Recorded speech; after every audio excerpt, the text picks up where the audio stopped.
नमस्कार विद्यार्थी मित्रांनो.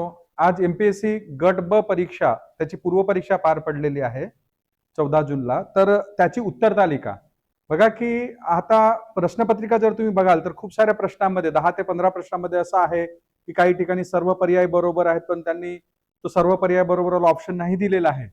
तर म्हणजे किमान 4-5 प्रश्न तरी रद्द होण्याची शक्यता आहे. आणि मागच्यापासून तुम्ही बघाल की गणित आणि बुद्धिमापन चाचणी याच्यावर 20 प्रश्न, म्हणजे आधी 15 प्रश्न विचारायचे, आता 20 प्रश्न विचारणं सुरू केलं.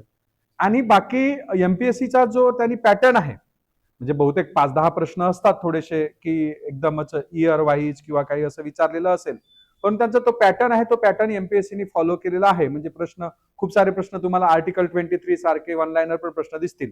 तर त्याची उत्तर तालिका बघा की आता मॅथ्स आणि सायन्स मध्ये खूप डिटेल डिस्क्रिप्शन देण्याची गरज असते, पण त्याच्यासाठी आपल्याकडे वेळ नाही. तुम्ही ऍटलिस्ट आता म्हणजे आयोगाची आन्सर की येतपर्यंत किंवा आयोगाची आन्सर की पहिली आल्यानंतर मग दुसरी आल्यानंतर त्याच्यामध्ये काही प्रश्न रद्द होतात, त्याच्यापेक्षा आपली आन्सर की पूर्ण नाही म्हटलं तरी पण 99% काही की बरोबर आपण कन्सिडर करू शकतो. तर किकली बघा की खूप जास्त वेळ घालवण्यापेक्षा आपण प्रश्नांच्या उत्तरांकडे जाऊ. बहुतेक इतक्या सर्वात लवकर म्हणजे आपण आन्सर की तुमच्यासाठी घेऊन येतोय, तर ते आन्सर की बघून खूप सारे तुमचे डाऊट पण सॉल्व्ह होतील. तर बघा की जास्तीत जास्त संख्येने हे व्हिडिओ तुम्ही लाईक करा, शेअर करा, सबस्क्राईब करा, जेणेकरून आम्ही तुमच्यासाठी रेग्युलर म्हणजे अर्थशास्त्राचे, भूगोलाचे प्रत्येक सब्जेक्टचे तुम्हाला प्रिव्हियस इयर क्वेश्चन पीआयक्यूचे व्हिडिओ आम्ही डेली घेऊन येणार आहोत, तर ते तुम्हाला मिळतील. तर पहिलं बघा की पहिला आपण संच अ मध्ये बघा की पहिला प्रश्न तुम्हाला इतिहासापासून सुरुवात झालेली आहे. तर इतिहासामध्ये गोपाळकृष्ण गोखले यांच्याविषयी अचूक पर्याय ओळखा. अचूक पर्याय ओळखा म्हणजे त्याच्यामध्ये अ ब आणि ड बरोबर, म्हणजे क काय चुकलेला आहे, म्हणजे अ ब आणि ड बरोबर. तर 1900 साली दिला, तर 1902 साली ते केंद्रीय कायदे मंडळाचे सदस्य होते, सेंट्रल लेजिस्लेटिव्ह काउन्सिलचे सदस्य होते, पण कोणत्या वर्षी होते, तर 1902 मध्ये. त्याच्यामुळे याचं अ ब आणि ड. त्यानंतर दुसरा प्रश्न, 31 ऑक्टोबर 2020 मध्ये मुंबई लाला लजपत रायच्या अध्यक्षतेखाली ऑल इंडिया ट्रेड युनियनचे अधिवेशन भरले, तर ह्या अधिवेशनाला कोण हजर नव्हते? तर ऑब्व्हियसली महात्मा गांधी त्याला हजर नव्हते, म्हणजे मोतीलाल नेहरू हजर होते, अवंतिकाबाई गोखले पण हजर होत्या, विठ्ठलभाई पटेल पण हजर होत्या, त्याचबरोबर मोहम्मद अली जिना हजर होते, आणि बेझंट हजर होते, अँड्रूज म्हणून व्यक्ती ते हजर होते, आणि लल्लनजी म्हणून हजर होते. त्याच्यामध्ये महात्मा गांधी हजर नव्हते. त्याच्यामध्ये उत्तर असेल याचं कुठलं, तर याचं उत्तर असेल तिसरं. त्यानंतर नंतरचा प्रश्न बघा की तिसरा प्रश्नामध्ये बघा की त्यांनी एल्फिस्टन कॉलेजमध्ये प्रोफेसर होते, दिग्दर्शन नावाचे पहिले मराठी मासिक सुरू केले, आणि त्याचं नाव आहे बाळशास्त्री जांभेकर. हा सोपा प्रश्न होता, सगळ्यांना माहिती आहे बाळशास्त्री जांभेकर मराठी भाषेशी निगडीत आहेत. त्यानंतर 1916 मध्ये धोंडो केशव कर्वे यांचा महिला एसएनडीटी विद्यापीठ, आपण म्हणतो ना महिला विद्यापीठाची स्थापना जे केली, तर त्याच्यासाठी स्त्रियांना उच्च शिक्षण देणे आणि स्वावलंब गायन कलेचे शिक्षण देणे हे काही उद्दिष्ट त्याच्यात नव्हते, त्याच्यामुळे त्याचं उत्तर असेल अ आणि क. नंतर समोरच्या प्रश्नाकडे जाऊ, थोडासा फास्ट जातोय जेणेकरून तुम्हाला लवकरात लवकर आन्सर की मिळेल आणि तुम्ही तुमचा खूप जास्त वेळ जाणार नाही. तरी पण मधात हे सांगतोय की लाईक करा, शेअर करा, सबस्क्राईब करा, जेणेकरून तुम्हाला प्रत्येक म्हणजे सब्जेक्टचे आम्ही पीवायक्यूच म्हणजे प्रत्येक चॅप्टर वाईज पीवायक्यूज तुमच्यासाठी येणार आहोत, त्याचं तुम्हाला नोटिफिकेशन मिळेल. वसाहतवाद म्हणजे ज्याला कोलोनायझेशन म्हणतो आपण, कोलोनियलिझम. तर बघा वसाहतवाद भारतामध्ये खालीपैकी कोणते परिवर्तन, म्हणजे आता ऑब्व्हियसली बघा की उत्तर वाचून पण तुम्ही ते म्हणू शकता. म्हणजे वसाहतवादामुळे राष्ट्रवादाची भावना त्या ठिकाणी निर्माण झाली, मध्ययुगीन राजवटींचा शेवट झाला, भारतात नागरीकरणाचा वेग वाढला, वसाहतवाद म्हणजे ब्रिटिशांचं जे वसाहतवाद इंडस्ट्रियलायझेशन झालं, आणि देशी उद्योगधंद्यात वाढ झाली नाही. ब्रिटिशांनी काही देशी त्यांनी आपल्या देशातील आणलेला कच्चा माल या ठिकाणी आणून विकला. त्यानंतर येथील लोक केवळ शिक्षण घेऊन स्वस्त बसणार नाही, म्हणजे ज्यावेळेस पाश्चिमात्य शिक्षणाची सुरुवात झाली आपल्या देशामध्ये, इंग्रजी शिक्षण या ठिकाणी इंट्रोड्यूस करण्यात आलं, त्यावेळेस म्हणजे त्या ठिकाणी कोर्ट ऑफ डायरेक्टरला पत्र लिहून, कोर्ट ऑफ ब्रिटिश पार्लमेंट म्हणजे काय म्हणू आपण, तर याच्यात पत्र लिहून त्यांनी काय म्हटलं की education they will not be satisfied with the share in the governance. म्हणजे ते लोक फक्त काय की म्हणजे यांना एज्युकेशन दिल्यानंतर फक्त सरकारमध्ये काय की ते सामील पण होणार नाही, तर ते काय की राज्यकर्ते सुद्धा बनण्याचा प्रयत्न करतील. आता काही ठिकाणी या ठिकाणी माउंट स्टुअर्ट एल्फिन्स्टन दिलेला आहे, त्याचबरोबर जॉर्ज रसेल क्लार्क दिलेला आहे. तर म्हणजे दुसरं किंवा तिसरं, आता आयोग बघू कुठला उत्तर देतोय, कारण कोर्ट ऑफ डायरेक्टरला लिहिलेल्या पत्रामध्ये ते पण दिलेलं आहे, आणि आपण या ठिकाणी सध्या तिसरं उत्तर आपण करेक्ट समजू. त्यानंतर भगतसिंग व राजगुरू यांनी सॉन्डर्स या ब्रिटिश अधिकाऱ्यांची हत्या केली. नाशिकच्या जिल्हाधिकाऱ्याची जॅक्सनची हत्या अनंत लक्ष्मण कान्हेरे यांनी केली, आणि त्याचबरोबर काय की मुंबईचा कमिशनर रँड याची हत्या चापेकर. आपण चापेकर बंधूंनी जी हत्या केली तर हा रँड काही मुंबईचा नव्हता, हा पुण्याचा कमिशनर होता. आणि त्याचा तर याच्यामध्ये याचं उत्तर असेल फक्त क, म्हणजे याचं सातव्याचं उत्तर असेल फक्त क.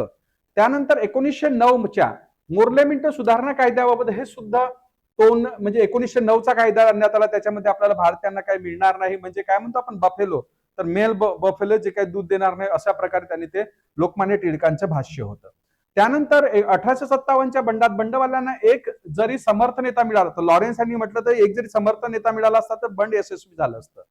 त्यानंतर लोकमान्य टिळकांनी बेत रायफली म्हणजे काडतुसांसाठी बघा की नेपाळला पाठवण्यात आलं होतं. ते कोण होते? हनुमंतराव कुलकर्णी आणि खाडिलकर, हे तुम्ही वाचनात येतात. त्यानंतर सियाचीन. आता या ठिकाणी म्हणजे या इतिहासाचे प्रश्न 10 प्रश्न विचारले गेले, कारण तिकडे ते रिझनिंग आणि मॅथमॅटिक्स म्हणजे बुद्धिमापन चाचणी आणि अंकगणितचे 20 प्रश्न विचारतात. त्याच्यामुळे कुठल्या तरी एका सब्जेक्टचे प्रश्न कमी करतात. या ठिकाणी त्यांनी 10 प्रश्न इतिहासाचे. नंतरचा प्रश्न भूगोल. भूगोलामध्ये सियाचीन म्हणजे हा भारताच्या भूगोलावरचा प्रश्न दिसेल. हिम नदीमध्ये शोक मध्ये वाहते. आता बघा की याच्यामध्ये जो सियाचीन ग्लेशियर आहे, सियाचीन मध्ये रिमो नदी वाहते. हिस्पार नदी ऍक्च्युली काराकोरम रांगेमध्ये वाहते आणि हिस्पार नदी काराकोरम रांगेमध्ये वाहते. त्याचबरोबर तिकडे तुमची झेमू नदी जी आहे, ती झेमू नदी जी आहे त्याच्या सिक्कीम मधून वाहते आणि त्याचबरोबर ड्रँग डंग म्हणून हे आपल्या झास्कर रांगेमधून वाहते. नंतरचा प्रश्न आहे 2001 ते 2011 महाराष्ट्र लोकसंख्या. तर याच्यामध्ये काय दिलं यांनी? अ आणि क बरोबर, अ आणि क बरोबर. आता याच्यामध्ये ड मध्ये काय चुकलेलं आहे? तर ड मध्ये या ठिकाणी जम्मू काश्मीर हा सर्वात कमी लिंग गुणोत्तर म्हणजे बाल लिंग गुणोत्तर, परंतु या ठिकाणी अधिक मध्ये दिला आहे. म्हणजे अरुणाचल प्रदेशचा सर्वात जास्त 972, या ठिकाणी जम्मू काश्मीरचा 800 काही आहे. त्याच्यामुळे हे चौथं स्टेटमेंट चुकीचं आहे. आणि या दुसऱ्या स्टेटमेंटमध्ये काय की महाराष्ट्राची लोकसंख्या 2011च्या जनगणनेनुसार 11,23,00,000 जे तुम्ही वाचता तर ते तुम्हाला चुकीचं दिसतं. आणि या ठिकाणी मुस्लिमांची जी संख्या आहे ते 11 पॉईंट काही टक्के आहे. म्हणजे मुस्लिमांची लोकसंख्या जी आहे 11,54% आहे. त्याच्यामुळे ब आणि ड स्टेटमेंट हे चुकीचे आहे. अ आणि क बरोबर आहे. त्यानंतरचा संभाजीनगर, धाराशिव, तावरजा, त्याचबरोबर नागपूर, भंडारा, उमरझरी तलाव, त्याचबरोबर अमरावती, वाशिम, चिखली, त्याचबरोबर हा अमरावती, वाशिम आणि चिखली, हा चिखली, अमरावती आणि वाशिम जिल्ह्यामध्ये असा नाही. तर या ठिकाणी बघा की हा प्रश्न सुद्धा रद्द होऊ शकतो आयोगाद्वारे. तर यांनी काय विचारलेलं आहे की अयोग्य विचारला आहे. अयोग्य विचारला आहे तर अयोग्य क आहे ऍक्च्युली. आता या ठिकाणी आपण बाणी दिलं अयोग्य क, कारण की छत्रपती संभाजीनगर, धाराशिव, तावरेजा हा बरोबर आहे. त्याचबरोबर नागपूर, आता उमरझरी तलाव भंडारा जिल्ह्यामध्ये, त्या ठिकाणी त्याचबरोबर सिववाड, तर हा प्रश्न रद्द होण्याची शक्यता आहे. पण सध्या याचं उत्तर ब आणि ड समजा. नंतर नद्या, तापी नदीची उपनदी म्हणू आपण, तर तापी नदीची उपनदी त्याचं दुसरं उत्तर आहे बोरी. पूर्ण्याची उपनदी त्या ठिकाणी नळगंगा, सिंदफनाची उपनदी बिंदुसरा आणि मांजराची उपनदी कोणती? तर घरणी. तर अशा प्रकारे तुम्हाला याचं उत्तर मिळेल. महाराष्ट्राच्या संदर्भात खालील विधानावरून योग्य विधाने ओळखा. तर बघा की याच्यात म्हणजे तलावांचा सर, आता ह्या प्रश्नामध्ये सुद्धा बघा की कन्फ्युजन आहे की ठाणे जिल्हा दिला जाईल की अमरावती. कारण की अमरावती जिल्ह्यामध्ये दारुगोळा शस्त्र निर्माण कारखाना नाही. ठाणे जिल्ह्यामध्ये, ठाणे जिल्ह्याला सुद्धा तलावांचा जिल्हा. जनरली तलावांचं ठिकाण म्हटलं तर पूर्व विदर्भ किंवा इकडे भंडारा गोंदिया मानल्या जातं. त्यानुसार अमरावती खूप सारे लोक टिक करून आलेले असतील. परंतु ठाणे जिल्ह्याला सुद्धा तलावाचा जिल्हा असे म्हटलं जातं. शस्त्र निर्मितीचा कारखाना अंबरनाथ ठाणे जिल्ह्यामध्ये आहे. त्यानंतर ठाणे जिल्ह्यामध्ये त्या ठिकाणी एक जुनं ठिकाण जे आहे ज्याच्यामध्ये हुपारी म्हणून त्याच्यामध्ये नक्षीकाम केलं जातं. अमरावतीमध्ये सुद्धा नक्षीकामचे कारखाने आहेत. आणि मुसी जातीचे गवत ठाण्यात आणि अमरावतीमध्ये सुद्धा. तर आता आयोग उत्तर काय देते बघू. परंतु अमरावती जिल्ह्यामध्ये कुठला आपला म्हणजे ऑर्डिनन्स फॅक्टरी नाही. त्याच्यामुळे आयोग ठाणे सुद्धा उत्तर देऊ शकतो किंवा अमरावती. ठीक आहे. नेक्स्ट प्रश्नाकडे जाऊ आपण. महाराष्ट्राच्या ईशान्य भागामध्ये म्हणजे महाराष्ट्र हा दरे कसा टेकड्या हा नेहमीचा प्रश्न आहे. तर दरे कसा टेकड्या म्हणजे गोंदिया जिल्ह्यामध्ये हा नेहमी विचारला जाणारा प्रश्न आहे. खालीलपैकी कोणती जोडी शहरी एकत्रीकरण म्हणजे मुंबई आणि मुंबई उपनगर. मुंबईत गेले तर मुंबई मध्ये कुठला येतो? आणि मुंबई उपनगर म्हणजे शांताक्रुज आणि बांद्रा मुंबईमध्ये येतो की मुंबई उपनगर मध्ये येतो, मुंबई सिटी मध्ये येतो की मुंबई उपनगर, हे सगळं त्या ठिकाणी कन्फ्युजन होण्याची शक्यता असते. म्हणून ते अग्लोमरेशन विषयीचं ते विधान आहे. उत्तर महाराष्ट्रातील 150 मेगावॅट ऊर्जा प्रकल्प धुळे जिल्ह्यामध्ये आहे. आता हा धुळे जिल्ह्यामधल्या कुठल्या ठिकाणी आहे? तर सिंदखेडा तालुक्यामध्ये दोंडाईचा म्हणून इथं या ठिकाणी 150 मेगावॅटचा सौर ऊर्जा प्रकल्प दिसतोय तुम्हाला. कोणत्या कोकण किनारपट्टीचा जो भाग खलाटी आणि वलाटी आपण म्हणतो. आता ऍक्च्युली हा खलाटी प्लेन काय अशी संकल्पना नाही. म्हणजे याचं उत्तर असेल तुमचं काय की खलाटी. खलाटी खालचा भाग खलाटी आणि वरचा भाग वलाटी. खलाटी प्लेन याचं उत्तर नाही राहणार. याचं उत्तर काय राहील तर खलाटी 1901. त्यानंतर रत्ना. आता ह्या आंब्यांच्या जातीविषयी आहे. आता एवढं डिटेल म्हणजे कुठल्या जातीचा शोध कोणत्या वर्षी विकसित करण्यात आला हे थोडंसं शक्य नाही, परंतु त्याचं उत्तर काय की चौथं म्हणजे रत्ना 1981, त्याचबरोबर सिंधू 1992, त्याचबरोबर कोकण रुची त्या ठिकाणी तुम्हाला दिसतोय 1999 आणि कोकण सम्राट 2014 हे आंब्याच्या जे वाहन आहे ते विकसित करण्यात आलं. भारतीय अर्थव्यवस्थेतील 2004 आता या ठिकाणी अर्थशास्त्राचे प्रश्न सुरू झाले. नंतर दिसून येणारा मोठा बदल म्हणजे भारतीय शेतीवरील कमी मजुरांची संख्या हा संरचनात्मक स्ट्रक्चरल चेंज आहे आणि स्ट्रक्चरल म्हणजे आपल्या संरचनेमध्ये बदल झालेला आहे. त्यानंतर मौद्रिक धोरणाच्या बँक दर आपण काय म्हणतो, ज्या दराने बँका व्यापारी बँकांना कर्ज देते, आरबीआय व्यापारी बँकांना कर्ज देते त्याला बँक दर असे म्हणतो. डिस्काउंटिंग रेट आपण सुद्धा म्हणू शकतो त्याला. त्याच्यामुळे पहिल्याचं तिसरं असेल रोख राखीव प्रमाण CRR. तर आरबीआय कडे काही ठेव आपण रोखीच्या स्वरूपात बँका ठेवतात त्याला CRR. त्याच्यामुळे पहिलं वैधानिक तरलता प्रमाण स्टॅच्युटरी लिक्विडिटी रेशो म्हणतो आपण. तर स्टॅच्युटरी लिक्विडिटी रेशो रोखे सोने आणि रोख्यांच्या स्वरूपात तरलता ठेवणे याला statutory liquidity ratio. Actually RBI कडे लिहिलेला आहे, परंतु बँका स्वतःकडे पण ठेवू शकतात स्टॅच्युटरी लिक्विडिटी. आणि खुल्या बाजारातील व्यवहार जे आपण म्हणतो रोख्यांची खरेदी विक्री, त्याचं उत्तर असेल दुसरं. त्यानंतर नेक्स्ट प्रश्नाकडे जातो आपण. नेक्स्ट प्रश्नाकडे राष्ट्रीय उत्पन्नाशी निगडीत म्हणजे दरवर्षी तुम्हाला बघा राष्ट्रीय उत्पन्नावर प्रश्न दिसेल, तुटीवर प्रश्न दिसेल, डेफिसिट आपण म्हणतो त्याच्यावर प्रश्न दिसेल, त्याचबरोबर बँक दर वगैरे याच्यावर प्रश्न दिसतात आणि तो पॅटर्न फॉलो करता एमपीएससी. तर भारतीय राष्ट्रीय उत्पन्नाचे मापन करताना कोणत्या मर्यादा अडचणी निर्माण होतात, तर याचं उत्तर आहे अ ब ड. मौद्रिक क्षेत्राचे उत्पादन हे काही मर्यादा निर्माण करत नाही, त्याचं अ ब ड. महेंद्र देव आणि आता बघा या दारिद्र्याविषयी पण तुम्हाला प्रश्न विचारला आहे. तर कपडे आणि उपभोग, ऊर्जा उपभोग. ऍक्च्युली याच्यात त्यांनी फक्त काय की फक्त क द्यायला पाहिजे, कारण की जर बाहेर गेलं तर फक्त क आहे, परंतु आपल्याकडे क ऑप्शन नाही म्हणून अ आणि क ऑप्शन आपण त्या ठिकाणी सिलेक्ट करतो. त्यानंतर ऊर्जा उपभोग म्हणजे आपण कॅलरी इंटेक म्हणतो ना, कॅलरी इंटेक हा करण्याचा प्रयत्न केला. त्यानंतरचा प्रश्न आहे लोकसंख्या शास्त्रीय लाभांश. लोकसंख्या शास्त्र लाभांश म्हणजे काय म्हणतो आपण, म्हणजे काय की काम करणारी लोकसंख्या. आपण तरुण लोकसंख्येचा प्रमाण जास्त म्हणतो, परंतु लोकसंख्या शास्त्रीय लाभांश केव्हा निर्माण होईल, काम करणाऱ्या वयातील वाढलेली लोकसंख्या म्हणजे लोकसंख्या शास्त्रीय लाभांश. म्हणजे 14 ते जे 59 म्हणजे 15 ते 59 वयोगटातील लोकसंख्या ज्याला आपण काम करणारी लोकसंख्या आपण म्हणतो. क्रयशक्ती श्रमशक्ती संकल्पना त्यासाठी वापरल्या जातात. अर्थसंकल्पीय विकासेतर खर्चामध्ये म्हणजे नॉन डेव्हलपमेंट एक्सपेंडिचर आणि डेव्हलपमेंट म्हणजे ऍक्च्युली संकल्पना आता वापरल्या जात नाही. आधी डेव्हलपमेंट नॉन डेव्हलपमेंट एक्सपेंडिचर ह्या संकल्पना वापरल्या जायच्या. त्याच्यानंतर मग त्या जागी डेव्हलपमेंट नॉन डेव्हलपमेंट एक्सपेंडिचरच्या जागी तुमचं त्या ठिकाणी विकास खर्च गैरविकास खर्च जागी त्या ठिकाणी योजना खर्च योजना बाह्य खर्च संकल्पना, आणि त्या सुद्धा संकल्पना रद्द करून आता महसुली आणि भांडवली ही संकल्पना वापरल्या जातात. तर बघा की या ठिकाणी पेन्शन, व्याजाची परतफेड आणि प्रशासकीय सेवा हा तुमचा नॉन डेव्हलपमेंट एक्सपेंडिचर, आणि शिक्षण हा काय असेल तर डेव्हलपमेंट एक्सपेंडिचर. एकदम सोपा प्रश्न होता. राष्ट्रीय उत्पन्न ही मोठी संकल्पना आहे. राष्ट्रीय उत्पन्न एक साठा नाही, फ्लो म्हणजे स्टेबल नाहीये, फ्लो संकल्पना. त्याच्यामुळे पहिलं चुकीचं आहे, दुसरं आणि तिसरं बरोबर आहे. म्हणजे एनएनपी आपण म्हणतो तर जीएनपी मायनस डेप्रिशिएशन, तर ते तुम्हाला त्या ठिकाणी उत्तर मिळेल त्याचं. ठीक आहे, ब आणि क. नंतरचा प्रश्न आहे खालील योग्य विधाने ओळखा. 2023-24 औद्योगिक म्हणजे असा एक प्रश्न विचारला जातो रिसेंटच्या काळामध्ये. म्हणजे आता समजा 26ला पेपर गेला तर 23-24, 22-23 किंवा 24-25 मध्ये उद्योग क्षेत्राचा सेवा क्षेत्राचा किती हिस्सा काय वगैरे. तर याच्यामध्ये अ बरोबर आहे. ब मध्ये काय चूक आहे तर 13% वाढ. 13% वाढ म्हणजे भरपूर वाढ झाली खाण क्षेत्रामध्ये. ती 13% नाही तर काही 9 काही टक्के एवढी आहे कोळसा उत्पादनामुळे. त्याच्यामुळे याचं फक्त उत्तर असेल फक्त केवळ अ. त्यानंतर नेक्स्ट प्रश्नाकडे जातो. ग्रामीण युवकांना स्वयंरोजगार हे ट्रायसेमची योजना 79 पासून सुरू करण्यात आली, आणि त्याचबरोबर ट्रायसेमची योजना सुरू करण्यात आल्यानंतर राष्ट्रीय ग्रामीण रोजगार कार्यक्रम हा 1980चा आहे, 1980चा आहे. तर दुसरं चुकीचं आहे, अबरोबर दुसरं चूक. त्यानंतर प्राथमिक तूट म्हणजे काय तर राजकोषीय तूट म्हणजे ज्याला आपण म्हणतो फिस्कल डेफिसिट मायनस व्याज प्रदान रक्कमा.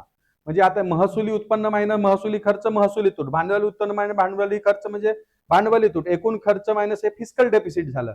वित्तीय तूट ज्याला आपण राजकोषीय तूट, आणि वित्तीय तूट वजा व्याज प्रदान रक्कमा प्राथमिक. म्हणजे सरकार आपलं नियोजन करताना कुठल्या तुटीचा आधार घेतो तर प्राथमिक तूट.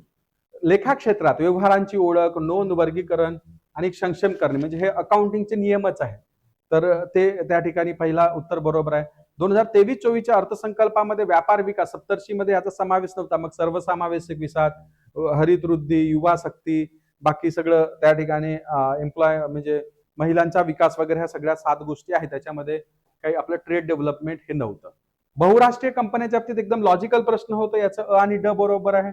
याच्यामध्ये डावपेच्या बाबत विधान आहे. तर बहुराष्ट्रीय कंपन्या एकाच प्रकारचे उत्पादन विशेषीकरण नफा कमवतात चुकीचं आहे. त्या बहुराष्ट्रीय कंपन्या ह्या भरपूर प्रकारच्या म्हणजे बहुराष्ट्रीय मल्टीनॅशनल म्हणतो ना, मल्टी ब्रँड मध्ये त्या उतरतात. तर त्याचं उत्तर असेल चौथं. सरकारी बँक शेअर बाजाराचे नियम करत नाही आरबीआय बाकी सगळ्या गोष्टी करते, परंतु सरकारी बँक म्हणून शेअर बाजार सिक्युरिटी मार्केट ज्याला आपण म्हणतो त्याचं नियंत्रण करण्यासाठी SEBI the securities exchange board of India याची स्थापना करण्यात आलेली आहे. सेबीचं मुख्यालय तुम्हाला माहित असेल तर तुम्ही कमेंट बॉक्समध्ये टाकू शकता. IRDAचं मुख्यालय तुम्हाला टाकायचं, आरबीआयचं आपल्याला माहितच आहे. ठीक आहे. नंतरचा प्रश्न जीपीआय. परत बघा की या ठिकाणी जीपीआय एक निर्देशांकावर प्रश्न असतो, विकास निर्देशांकावर. तर याचं उत्तर असेल दुसरं उत्तर आहे त्याचं पुरुषांचं आणि महिलांचं तुलना करून त्याच्या ठिकाणी मोजलं जातं. नेक्स्ट प्रश्नांकडे जातो आपण. दुष्काळ सहन करणारी सहभागी धान तांदूळ म्हणजे सहभागी धान राईस म्हणून त्याचे काही नॉर्मन बोरलॉग स्वाती नायक यांना अवॉर्ड करण्यात आलं. त्यानंतर 17व्या ब्रिक्स परिषदेमध्ये अ ब ड म्हणजे सामाजिक विषमतेला संबोधित करणे हे काही त्याच्यामध्ये नव्हतं. ब आणि ड बरोबर होतं. त्यानंतर आता करंट अफेअरचे प्रश्न असतील, हे सुरू होतील या ठिकाणी. करंट अफेअर मध्ये अ आणि क बरोबर, ब चुकीचा आहे म्हणजे स्वयंसेवक आंतरराष्ट्रीय वर्ष म्हणून घोषित केलेले नाही. त्यानंतर महाराष्ट्र भूषण पुरस्काराविषयी जर वर्ष बघितलं तर महाराष्ट्र भूषण पुरस्कार मध्ये या ठिकाणी सर्वात पहिल्यांदा महाराष्ट्र भूषण पुरस्कार कुणा देण्यात आला तर आशा भोसले यांचं 2020 मध्ये आशा भोसले. त्याचबरोबर अशोक सराफ 2023, आपासाहेब धर्माधिकारी 22 आणि 24. तर म्हणजे याच्या पहिले आशा भोसले, त्यानंतर दुसरं येईल त्या ठिकाणी धर्माधिकारी, तिसरं येईल अशोक सराफ आणि चौथं येईल रामसुतार. 24 मध्ये रामसुतार. त्याच्यामुळे चौथं उत्तर. खानमिगो या क्षेत्राशी संबंधित कृषी बुद्धिमत्ता शिक्षण आधारित आहे ते, म्हणजे डेव्हलप करण्यात आलेलं आहे इंटेलिजन्स आर्टिफिशियल AI ऍप.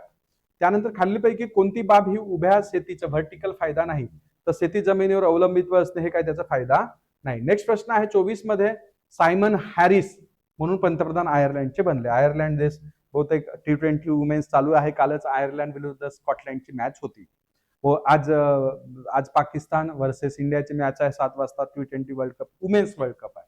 खालीलपैकी कोणत्या जंगलाचा विश्वकोश इन्सायक्लोपीडिया ऑफ द फॉरेस्ट तर तुलसी गौडा ह्या तुलसी गौडा ज्या म्हैसूर स्टेट मधल्या होत्या आणि त्यांनी जवळपास 30,000च्या जवळपास झाडं लावली आणि त्यांचं संगोपन केलं, म्हणजे गव्हर्नमेंट फॉरेस्ट नर्सरीचं त्यांनी काही प्रोटेक्शन केलं आहे. खालीलपैकी कोणत्या सरकारी संस्थेने नवी दिल्लीमध्ये दहशतवाद विरोध परिषद आयोजित केली होती तर NIA द्वारा ही परिषद आयोजित करण्यात आली होती. बेटी बचाव बेटी पढाव योजनेचा उद्दिष्ट काय तर हा जुनी योजना आहे, तुम्हाला माहित आहे, लिंग समानता व मुलींचे शिक्षण. मिशन शक्ती हे सुद्धा महिलांच्या सक्षमीकरणाविषयी आहे. त्याच्यामध्ये दोन म्हणजे एक एम्पॉवरमेंट आणि त्याचबरोबर त्यांचं प्रोटेक्शन सेफ्टी असे ते दोन टूल त्या ठिकाणी देण्यात आलेले आहेत. मग गोपीचंद थोटाकुरा हे याच्यामध्ये पायलट वैमानिक आणि काय म्हणून अंतराळामध्ये जाणारे पहिले भारतीय नागरिक बनले. थोटाकुरा. त्यानंतर नेक्स्ट प्रश्नाकडे जातो आपण. भारतात 2024च्या सार्वत्रिक निवडणुकीमध्ये सर्वात जास्त म्हणजे 800 महिलांनी निवडणूक लढविल्या, हा एक रेकॉर्ड म्हणू आपण. लेगो ही खेळणी बनवणारी डेन्मार्कची कंपनी आहे. त्याचबरोबर मनोहर जोशी आणि उल्हास पद्मभूषण पुरस्कार आणि सन्मानित करण्यात आलेला आहे. दोन्ही बरोबर आहे. नेक्स्ट प्रश्नाकडे जातो आपण. राज्य धोरणाच्या आता पॉलिटीचे प्रश्न सुरू झाले आहे तर ती म्हणजे न्यायप्रविष्ट नाही, त्यांनी नैतिक व राजकीय आधार आहेत बरोबर. ती समूह कल्याणाला प्रोत्साहन देते, त्यांच्यामुळे कायदे करणे आवश्यक आहे. भरपूर सारे DPSPच्या त्यासाठी कायदे करण्यात आलेले आहे सरकारद्वारे. त्यानंतर खालीलपैकी संविधानाच्या कलम 23 मध्ये म्हणजे काय की मानवी तस्करीला म्हणजे फोर्स लेबरिंग सक्तीच्या मजुरीला वगैरे त्याच्यात मनाई आहे. बालमजुरीवाला हा जो आहे आर्टिकल 23 आणि आर्टिकल 24 म्हणतो, तर म्हणून बालमजुरी बंदी हा अयोग्य समाविष्ट नाही त्यांनी विचारलेला आहे प्रश्न. ठीक आहे, त्याच्यात गडबड होऊ शकते तुमच्या टिक करताना. 1947च्या स्वातंत्र्य कायद्याने संविधान सभेच्या स्थितीत बदल केले, त्याच्यामध्ये रवींद्र प्रसाद नाव दिलंय.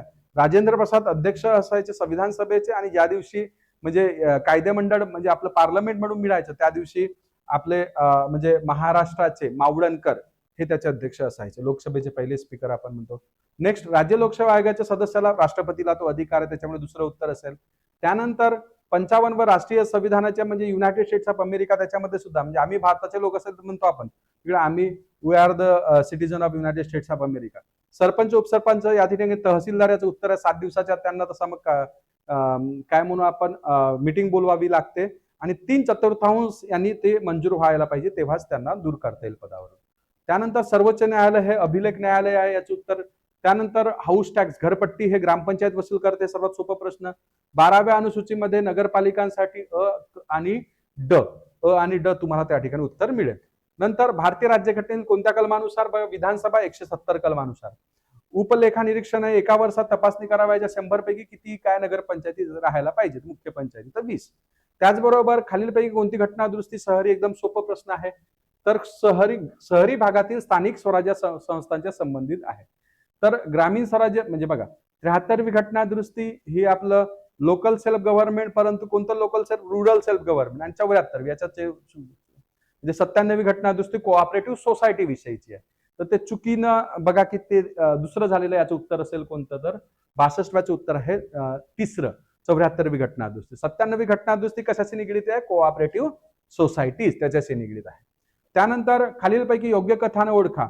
संविधानाचे अनुच्छेद 368 अंतर्गत उद्देशपत्रिकेमध्ये दुरुस्ता करण्यात येते. पहिल्यांदा ऐतिहासिक केशवानंद भारती खटला म्हणतो, नाही बेरुबार 1960ला बेरुबानीमध्ये तो प्रश्न विचारण्यात आला आणि 42व्या घटना दुरुस्तीच्या द्वारे ते पहिली दुरुस्ती करण्यात आली. तर याचं ब बरोबर आहे, फक्त ब बरोबर आहे. तर याच्यात सुद्धा आपल्याला करेक्शन म्हणजे बघा की 62व्या प्रश्नामध्ये सुद्धा करेक्शन आहे. 74वी घटना दुरुस्ती टिक करताना ते चुकीने झालेलं आहे. 97वी घटना दुरुस्ती कोऑपरेटिव्ह सोसायटीचा आहे. त्याचबरोबर 63व्या प्रश्नामध्ये सुद्धा फक्त ब बरोबर. कारण की अ मध्ये काय चुकलेला? तर ठीक आहे की बदल करण्यात येतं हे स्वीकार करण्यात आला, परंतु सर्वात पहिल्यांदा तो प्रश्न कधी उपस्थित झाला? तर 1960चा बेरुबारी खटला त्याच्यामध्ये उपस्थित झाला. त्यानंतर हे तुम्हाला याचं ऑप्शन असेल तर दुसरं म्हणजे ते जोड्या लावायचं आहे आर्टिकल. त्यानंतरचा प्रश्न आहे नेक्स्ट प्रश्न आपण म्हणतो खालीलपैकी कोणती तत्व भारतीय राज्यघटनेच्या राज्य धोरणाची मार्गदर्शक तत्वाचा भाग नाही? तर बघा की शांततेने व शस्त्राने जमाव स्वातंत्र्य म्हणतो आर्टिकल 19 अंतर्गत. तर आर्टिकल 19 हा फंडामेंटल राईटचा भाग आहे ना, बाकी हे सगळे डीपीएससीचा. त्याच्यामुळे याचं उत्तर असेल तिसरं. नाही विचारलं त्यांनी.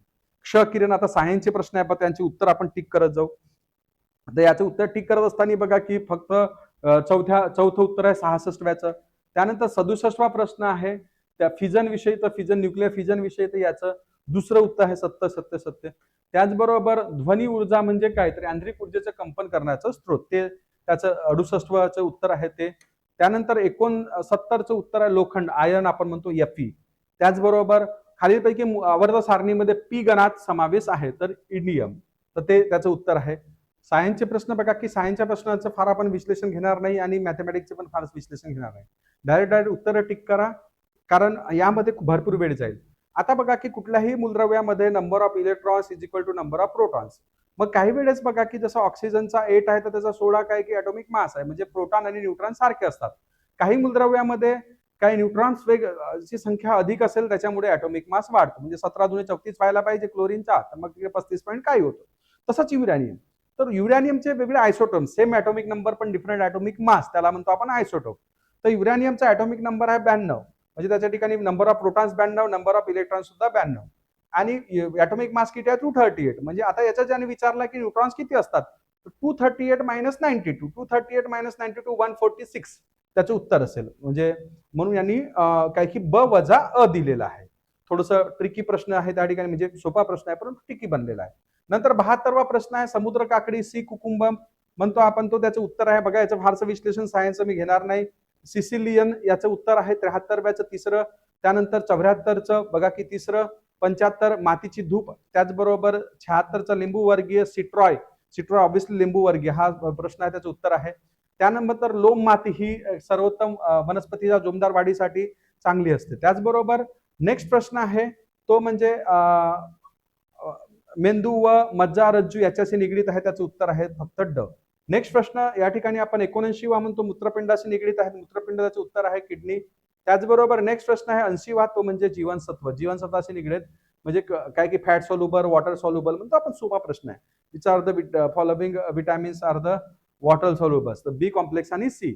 आणि ए डी ई के काय की आपण म्हणतो फॅट सोल्युबल, तर तो उत्तर प्रश्न विचारला गेलेला आहे. त्यानंतर 81व्या पासून तुमचे गणिताचे प्रश्न, बुद्धिमापन चाचणी प्रश्न निर्माण होतात, याचे सुद्धा डायरेक्ट उत्तर तुम्ही टिक करून घ्या. पहिल्याचं आहे 540 म्हणजे 81चं. त्यानंतर 82चं उत्तर आहे त्या ठिकाणी 5. 83 म्हणजे सॉल्व्ह केल्यानंतर उत्तर येतील तुम्हाला चौथं. त्यानंतर 84चं दुसरं. त्याचबरोबर 85वा प्रश्न आहे त्याचं उत्तर आहे दुसरं 200 मीटर. त्याचबरोबर इकडे तुमचा 86वा प्रश्न आहे त्याचं 16चे उत्तर आहे 1600. 87वा प्रश्न आहे त्याचं उत्तर आहे 32 तास. काळकाम वेग याच्यावरचा प्रश्न आहे तो.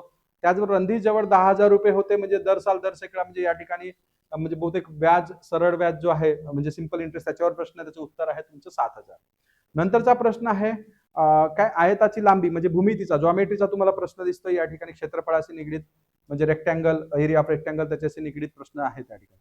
टीना हिने आंबे खाल्ली 10% आंबे सडके निघाली. तर बघा की किती आंबे खरेदी विक्री म्हणजे आपण सेलिंग कॉस्ट आपण म्हणतो ना ते, त्याच्याविषयी प्रश्न आहे. नंतर हे तुमचं रिजनिंगचा प्रश्न आहे, याचं उत्तर आहे 525.